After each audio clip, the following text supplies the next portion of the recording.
જય શ્રી રામ. આ બધાનું ફરીથી સ્વાગત છે. આપણે આ યુટ્યુબ ચેનલના માધ્યમથી ભગવાન શ્રી રામચંદ્રજીની કથા રામાયણનો પ્રચાર અને પ્રસાર એટલા માટે કે જગતનો સૌથી દુનિયાનું કોઈ સૌથી પહેલો આદર્શ ગ્રંથ હોય કે જેમાંથી માનવતા, સભ્યતા, માણસાઈ, પરિવાર કેવો હોવો જોઈએ, પરિવારના દરેક સભ્યો કેવા હોવા જોઈએ, એ જો શીખવા મળતું હોય તો એ રામાયણ છે. ભગવાન રામની સમગ્ર જે કથા છે, રામાયણ છે, તો વર્ષો પહેલાં દરેક ગામડાઓમાં, લગભગ આખા ભારતમાં, આમ તો દુનિયાના ઘણા બધા દેશોમાં નાટ્ય સ્વરૂપે ભજવી બતાવવામાં આવતી હતી ને આજે ભજવી બતાવવામાં આવે છે. તો રામાયણ સૌથી લોકપ્રિય શા માટે છે? ઘણી વખત પ્રશ્ન થાય. કારણ કે ભગવાન શ્રી રામચંદ્રજીનું પાત્ર છે તો આપણે એમને ભગવાન સાથે સરખાવીએ કે એ ભગવાન હતા એટલે બધું કરી શકે, પરંતુ એ ભગવાન હતા એનાથી સાથે સાથે પૃથ્વી પર આવ્યા પછી પૃથ્વી લોકના મનુષ્યના નિયમ શું છે, મનુષ્ય જીવન કઈ રીતે જીવવું જોઈએ, એનું કોઈ ઉદાહરણ સૌથી પ્રથમ દુનિયામાં પૂરું પાડ્યું હોય તો ભગવાન રામચંદ્રજી છે.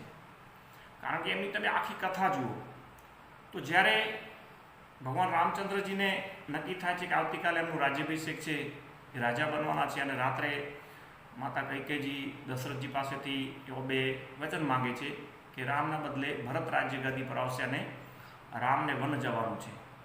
બસ ત્યાંથી ભગવાન રામચંદ્રજી પિતાજી પાસે માતાજીને મળી અને સહર્ષ સ્વીકારી લે છે કે માતા પિતાની આજ્ઞા છે અને આપ પણ આ દેશના રાજા છો તો આપની આજ્ઞા મારા માટે શિરોધાર્ય છે, અને હું પણ મોટું ભાગ્યશાળી છું. મારા જેવું ભાગ્યશાળી પુત્ર કોણ કે પિતાનું બતાવેલું કામ કરવાનો અવસર મને મોકો મળ્યો છે. પિતાએ જે મને કામ આપ્યું છે એમાં મારું ભલું જ હશે, એમાં મારું હિત હશે. આવી ચર્ચા કરી ભગવાન રામચંદ્રજી જ્યારે વન જવાનું નક્કી કરે છે. હવે તમે જોજો રામાયણનું જે એક એક પાત્ર છે, તો ભગવાન રામચંદ્રજી પછી વન જતી વખતે વનમાં જ્યારે જવાનું નક્કી કરે છે અને વિદાય લેવા માટે સૌપ્રથમ સીતાજી પાસે જાય છે. એટલે સીતાજીને મળીને કહે છે, એ સીતાજી એ મારા ધર્મપત્ની, ભગવાન મારા જે પિતાજી છે રાજા દશરથજીએ એ મને હવે વનનું રાજ્ય આપ્યું છે. મને અયોધ્યાનું રાજ્ય નથી ભોગવવાનું, પરંતુ વનનું રાજ્ય ભોગવવાનું છે. એકે શબ્દ એવું નથી આપ્યો બોલતા કે મને વન કાઢ્યો છે, વન મૂક્યો છે, મને વન જવાનું છે. નહીં, મને વનનું રાજ્ય આપ્યું છે. તો મારે આવતીકાલથી વન જવાનું છે, તો તમે મારા ધર્મપત્ની છો, બહુ જ્ઞાની છો, ગુણવાન છો, તો હવે હું વન જઈશ એટલે તમારી વિશેષ જવાબદારી બનશે કે આ રાજ્યના તમામ નાગરિકોની સાર સંભાળ રાખવી, રાજ્યની સાર સંભાળ રાખવી, માતા પિતા છે એમની સાર સંભાળ રાખવી, આપણું પરિવાર છે, સમગ્ર અયોધ્યા છે, એનામાં તમારી વિશેષ જવાબદારી છે. એટલે હું તમને આ જવાબદારી સોંપી અને વન જાઉં છું. વિચાર કરો, પતિ પત્ની વચ્ચે વાત થાય છે. જો નાટ્ય સ્વરૂપ તમે જુઓ તો આખું વર્ણન જોવાની એક આનંદ છે, જીવનનો મોટો લાવો છે, આનંદ છે. તો સીતાજી તરત ભગવાન રામચંદ્રજીને કહે છે કે હે પ્રભુ, તમારા પિતાજીએ તમને જે આપ્યું છે એમાં ભાગીદાર હું પણ બનવાની છું. તમને તમારા પિતાજીએ વનનું રાજ્ય આપ્યું છે તો હું પણ વન આવીશ, તો હું પણ વનની મહારાણી બનીશ. વિચારો કેટલી સહજતાથી સ્વીકારી લે છે. એમને બંને વચ્ચેની ચર્ચા છે જેનું વર્ણન કરવું બહુ મુશ્કેલ વસ્તુ છે. એટલી કરુણ ચર્ચા છે, એટલી આમ માનવતાને હૃદય સ્પર્શી ચર્ચા છે. સીતાજી કહે છે કે તમે વન જશો તો મારું પણ સૌભાગ્ય છે, હું પણ તમારી પત્ની છું. તો ભગવાન કહે છે ના ના, રામચંદ્રજી કહે છે તમારે ત્યાં રહેવું પડશે, વન તો પિતાજી મને આપ્યું છે, હું તમારી ધર્મપત્ની છું, હું તમારી અર્ધાંગીની છું, તમારા સુખ દુઃખની સાથીદાર છું. જે પિતાજીએ તમને આપ્યું છે એમાં અડધો ભાગ મારો થાય, એટલે હું પણ તમારી સાથે ચાલીશ. આપણે ચર્ચાઓ કરતા હોઈએ છીએ કે આપણે બધા આવી મહાન પરંપરામાંથી આવીએ છીએ. ભગવાન રામચંદ્રજીનો આખો દિવસ જય શ્રી રામ, એમની કથા કીર્તન સાંભળતા હોઈએ છીએ. લગભગ વચ્ચે એક સર્વે આવ્યું હતું કે ફેસબુક પર કોઈ સૌથી વધારે જો સર્ચ કોઈ નામનું કરવામાં આવ્યું હતું તો એ જય શ્રી રામ છે. શ્રી રામના નામનું વધારે સર્ચ કરવામાં આવ્યું હતું. તો આપણા હૃદયમાં રામ બિરાજમાન છે, પરંતુ આપણે ભગવાન રામચંદ્રજીના કલ્ચરમાંથી આવીએ છીએ, સંસ્કૃતિમાંથી આવીએ છીએ એવું માનીએ છીએ. પરંતુ આધુનિક સમયમાં આપણે બધા જુઓ કે આપણે કહીએ છીએ આપણી સંસ્કૃતિ માન છે, અને છે આપણા જે દેશમાં, આપણા ભારતની દિવ્ય ભૂમિમાં જે મહાપુરુષો, જે આદર્શ પુરુષો, જે ત્યાગી પુરુષો, તપસ્વી પુરુષો, પરોપકારી પુરુષો થયા છે, જ્ઞાની માણસો થયા છે, એવા દુનિયાના બીજી કોઈ સંસ્કૃતિમાં થયા નથી. પરંતુ એ સમયના પરિપ્રેક્ષ્યમાં જોઈએ, એની સાથે સરખામણી કરીએ તો અત્યારે આપણે ક્યાં છીએ? ભગવાન રામચંદ્રજી અને સીતાજી માતાજી વચ્ચેની તમે જો ચર્ચા સાંભળો તો ભગવાન કહે છે કે મારે વન જવાનું છે, તો સીતાજી કહે છે ના, હું પણ તમારી સાથે ચાલે. તમારા પિતા દશરથજી અયોધ્યાના રાજા છે, રાજાની આજ્ઞા તમને મળી છે તો મને મળી છે. તમે મારા પતિ છો. જે તમારું સુખ એ મારું સુખ, તમારું દુઃખ એ મારું દુઃખ. જે તમને મળ્યું છે એમાં અડધો ભાગ મારું છે, તો હું તમારી સાથે વનમાં જ આવીશ, કારણ કે મારું એ ફરજ બને છે.